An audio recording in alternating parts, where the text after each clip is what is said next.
in your book, you talk about the last mile and why it's so important to include a personal human touch in all of our interactions with our clients. Can you explain that? Yeah. I mean, the last mile is a concept that the delivery industry and transportation and logistics is well familiar with.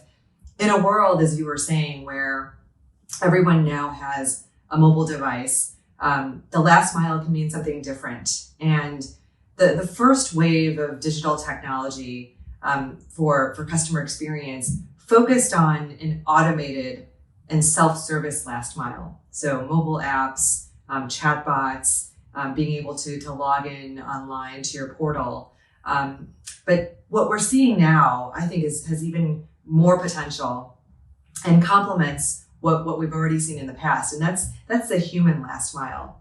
That's when you connect your relationship managers and your sales reps with technology to their customer, and you use technology to automate or to amplify rather than to automate that relationship. And you're making it more convenient to be in more frequent touch with your provider. And in my opinion, right, in this industry, it's why it's called the financial services industry, not the financial products industry. It's because what's unique about it is the service. That's a really good insight.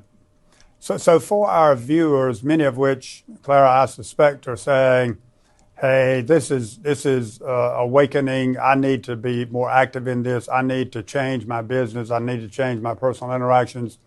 What would you say are the top 2 or 3 things that companies need to do to build relationships through marketing technology and social media? The first one is hiring the talent.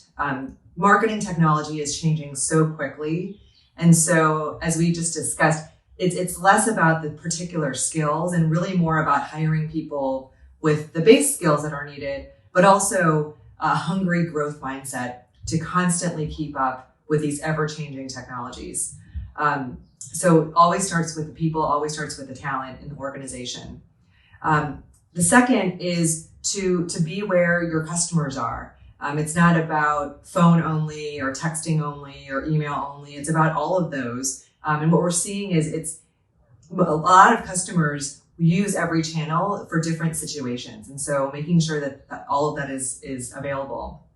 And then the third is understanding how the technologies complement each other. And I think this is an area of opportunity for a lot of Fortune 500 organizations that I work with and have seen is sometimes once you put the technologies in there, they don't all talk to each other. And so how do you make sure that it isn't overwhelming for the teammates, and also that it's cohesive and integrated for the customer? Yeah, that makes total sense. So any particular call out in terms of what they should avoid? Well, there's a lot of not to do's. I think one is treating new communication channels like social media, treating it like a traditional one. Right. So I know in the early days of Twitter, some companies, they just tweeted their press release. They just tweeted their corporate statement, and that doesn't fit with the expectations and the norms on the medium. So I guess the takeaway there is don't jump in without understanding. Listen first, learn, and then you can engage.